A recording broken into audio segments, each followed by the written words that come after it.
Assalamu alaikum wa rahmatullah. Many of us are in self-isolation, staying safe at home with our families. But there's a group of people who put their lives on the front line in order to serve mankind and continue to keep the country running. With the number of infections now surpassing 1 million worldwide, nurses and doctors battle with the consequences of this virus in difficult circumstances with depleting resources. As time goes on, our understanding of the virus improves. New findings show that masks may be more effective than initially thought on providing protection. The constant news and media is making people concerned that they may have caught COVID-19.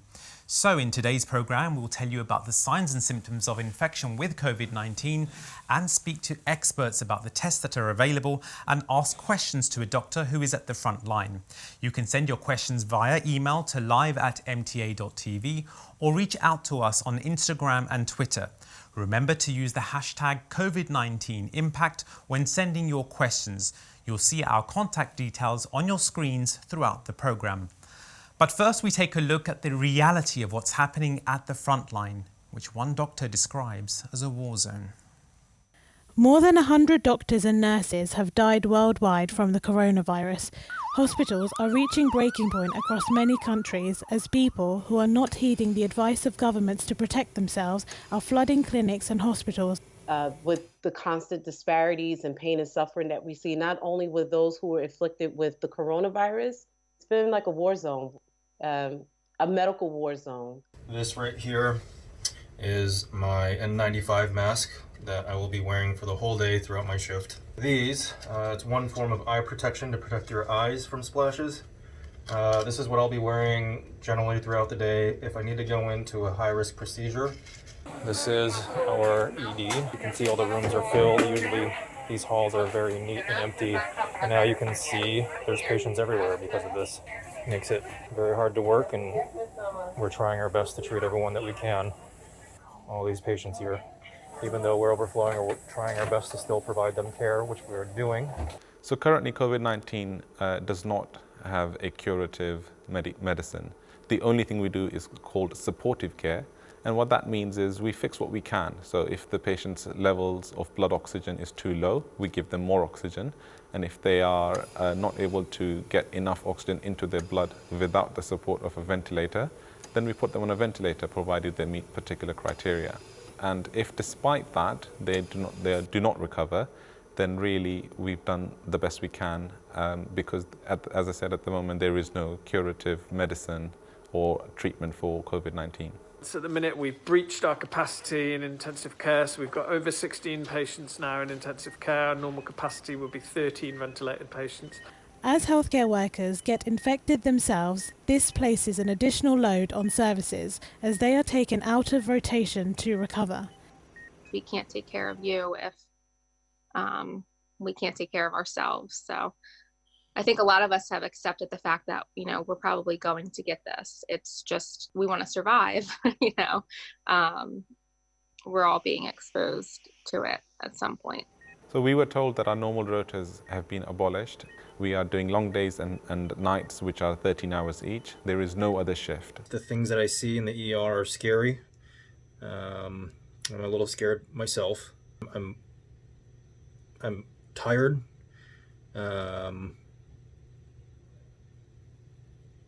I'm gonna go home. Oftentimes, before I start my shift, I have to pray and meditate for at least 5 minutes to get my mind in the setting of going into this war that we're battling, which is the novel strain of the coronavirus. We're trying to keep our head above water without drowning. We are scared. We're trying to fight for everyone else's life, but we're also fighting for our lives as well. It's tough. And many shifts that I've left from, after finishing my shift, I've cried. I've welled up in tears at times, when we take somebody's loved one out of their home. Nobody's allowed to go with the patients as opposed to before. They would have a family member that could come. Oftentimes we know that they will never see them again alive. And these people will most likely die in a bed alone. It's profound sadness. We've seen teenagers die. We've seen people in their 20s and 30s. I have seen people in their 30s die who were fit and well and had no medical problems. That could be me, that could be a relative, that could be you. So don't take this illness for granted. This is not a mild illness. This is not the common cold or the flu. This is something much, much more severe, and it's an illness against which we have nothing. So stay at home. We still desperately need your help. The only way to stop the spread of this virus is to stay home. But I can't emphasize to you how sick this can make you. Please, please listen to the advice that's going around at the minute. This is a small sacrifice for a short period of time, and then life will get back to normal again. Now, to help us understand the importance of testing and public response for COVID-19, we have Professor Yik Yang Chow, who is the Dean of Saw See Hock School of Public Health at the National University of Singapore. Welcome to the programme, Professor. Thank you for having me. I want to dive straight into our first question. What's the importance of testing? So it depends on which of the two tests we're talking about. Let's start off with the serology antibody test. The serology antibody test, as I mentioned, it tests whether someone has been previously exposed and has recovered from it, and therefore they have the neutralizing antibodies in their body. For those tests, actually, if you have been tested before and you have been found to be positive, it means that you have been exposed before. Your body now carries the antibody that significantly reduce your chance of reinfection. As of today, as of the data that's coming out from all the countries, our understanding is that someone who has been exposed has a very, very low chance of being reinfected again. For those tests, if you test positive, testing once will be sufficient. Now, if you test negative, then it comes back to the first kind of test that we talk about, the antigen test to find out whether you are currently infected. I would suggest that health systems be very prudent in the use of those tests, because worldwide there is a shortage of reagents, there is a shortage of test kits to perform those tests. What does that mean? It means that I should be tested if I have symptoms that seems to suggest that I could be infected.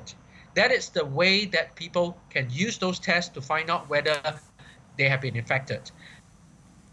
Singapore and South Korea are amongst some of the countries which are tackling the COVID-19 pandemic quite well. But what's been their strategy?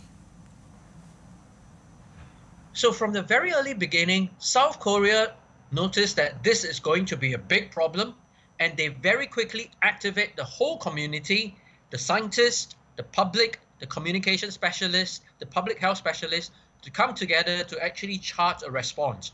They actively test the people who have been exposed. They have mobile clinics. They have mobile booths that you can go in and be swabbed to be tested. So this is a way that South Korea has done fantastically well. They were able to mobilize teams very quickly to test as many people as possible. So if I have been infected, I know at a very early stage in my infection that I'm positive. I should be treated, I should be isolated away from the public. This has been a very powerful response that South Korea has taken.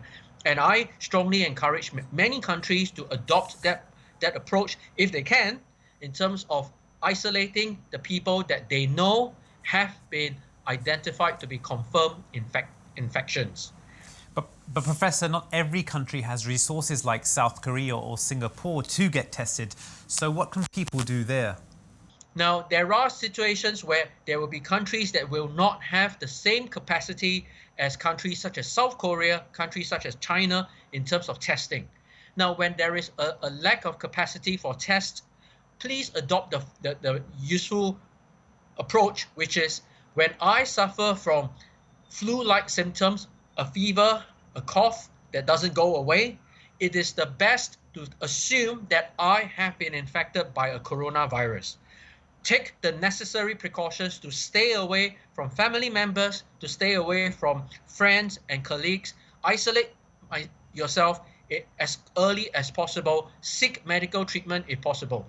This is the way that individuals can adopt a response like what South Korea has done by early on isolating people that have been infected or has been in suspicion of being infected. Back to you. Thank you for your time, Professor. So many people think that the slightest change in health is coronavirus. Let us guide you and explain the signs and symptoms which may indicate that you have COVID-19. The most common symptoms of coronavirus includes a new cough and/or high fever. Other symptoms may include a headache, in some cases a runny nose, body aches, shortness of breath mainly on exertion, and chest tightness. How high is a fever? And what is meant by a new continuous cough? This is a cough which is active throughout the day with no other obvious causes, such as smoking. Looking at the fever symptoms, a high fever is considered a body temperature of 100 degrees Fahrenheit, which is 37.8 Celsius or more. If you are displaying any of these symptoms, you must not leave your home, and anyone living with you needs to self-isolate. If you have more significant symptoms, or a fever does not settle in 7 days, you must contact your local doctor. We now turn to Dr. Rubab Ahmed, who is a consultant in respiratory medicine at Chelsea and Westminster NHS Trust in the United Kingdom. Assalamu alaikum, doctor. Wa alaikum salam. Dr. Rubab, you've been treating COVID patients for several weeks now. Can you tell us what struck you the most? I think what's really shocking is the younger age group that we are seeing, because all along when the epidemic started, the pandemic started, people were sort of led to believe that this is an affliction that is going to primarily bring the oldest and the most with the comorbidities into hospital. We've seen some very young patients with quite severe illness, which has developed quite rapidly. Also, I have seen some really old patients get better quite quickly. So there's this unexpected outcome, unexpected nature, the way this disease is behaving, that is really striking. Normally, you're able to predict the course of the disease. It has been a massive struggle with this disease. The number of patients in the younger age group who would go off so quickly, and you're shocked by the rapid decline. And the older age group that I have seen get better, when you would be thinking there's very little chance. It's so difficult to predict the outcome from the beginning for these patients. Now, I understand that you're a mother of 2 children yourself, and while treating patients, you put your own life on the line and contracted COVID-19 yourself. Tell us what happened and how did this affect your own family life? It was quite disruptive. It's actually quite scary when you get it, not just because of the symptom burden, but knowing there is no cure available and not knowing what course it will take. The amount of anxiety associated with, unfortunately, it does bear you down. But you've got to stay focused. You've got to stay positive. You've got to be in the fighting spirit to get over it. And fortunately, I managed to fight it off. But yes, there is a cost involved, which is to your family who feel the burden of you bringing the disease home. And you have to shield your children as much as possible from all the information. Otherwise, it's quite detrimental to their mental health as well. Dr. Rubab, you've been treating patients with these kind of problems for many years. What's the difference between your routine then and now with this pandemic? Well, the nature of work has changed completely. Normally, you will have a mixture of relatively stable patients, chronic illnesses, cancer work. Right now, we're just diverting all our energies to dealing with the pandemic. So the patients who are in hospital are truly very sick patients right now, and mortality is much higher than expected. A lot of routine work is on hold at the moment. This does not compare to what a normal day would be like for me. You would have a combination of clinics, relatively low intensity work at times, high intensity at other times. Right now, everybody is just going in fifth gear and just doing their very best and trying to survive the day. And lastly, Doctor, what message would you give to people watching this program at home right now? Stay safe, stay at home. Please do not underestimate the risk. Even if you get a mild illness, I'm telling you from personal experience, my own is infection by the WHO criteria fell in the milder disease. I still felt like death. The anguish that comes from having an illness that you know there is no cure for, do not underestimate it. It's a small price to pay for keeping your family safe, a small price to pay to come out better and stronger at the other end. So it's only a matter of time before this blows over, but keep yourself safe in that period of time. Thank you for your time, Dr. Rubab. Now, we've shown you how healthcare professionals are at the front line risking their lives, but there are many others working on the front line all around the world, giving up their time to serve mankind. Perhaps one of the positives coming out of this pandemic is that our air is getting cleaner. Carbon emissions have been the lowest since World War II. But as millions around the world lose jobs, families are struggling to feed themselves. In countries such as Bangladesh and India, where people who earn day to day are left without means to support themselves. And even in developed countries such as the UK, US and Canada, food banks are under huge strain as more and more jobless people turn to charities for sustenance. And this is where the Ahmadiyya Muslim community and its affiliated charity Humanity First have been stepping up and doing their best to serve those in need. In Bangladesh, the community has been providing food to hospitals and those in need, while disinfecting mosques and police stations. In India, the community is distributing food packs for the needy and providing meals to those under lockdown on a daily basis across the country. The Health Minister of Guinea-Bissau has personally thanked the efforts of the community in helping its citizens, while Mauritius has been busy preparing packs for families under lockdown. Lajna Imaila UK have been active in supplying food and necessities to food banks across the country, and Dr. Arsen Khan has reported that sewing centres that had been shut down in Mali are now sewing face masks round the clock. German Ahmadis have been working across the country to collect food for food banks, while in France, Norway and Sweden, the community have been coming together to provide bedding and prepare food for the homeless. Ahmadis in Pakistan have been active in providing sanitizers and face masks to hospitals across the country, and similarly in Ghana and Uganda, community members have been delivering food and sanitizers to remote communities in need. MTA News reports that the community in Malaysia and Indonesia have been working daily to provide food and necessities to all those in need. In the UK and Canada, the community has set up support phone lines for anyone in need of assistance or just someone to talk to. Huzoor in the UK and in Canada have also been providing necessary hygiene supplies and food to the homeless, while setting up initiatives for youth to get involved in helping neighbours and those under isolation to get essential food and supplies. Meanwhile, youth in the US have been busy providing food for the homeless and packs to charities and food banks. In other hopeful news, one of the doctors working on the front line, Dr. Fahim Younis, has reported that ill patients who were given antibody-rich plasma from those who have recovered have become well and is urging people to donate blood. Huzoor in the UK, Canada and the US have set up blood drives. There is so much more that the community is doing across the world, and this will inshallah continue.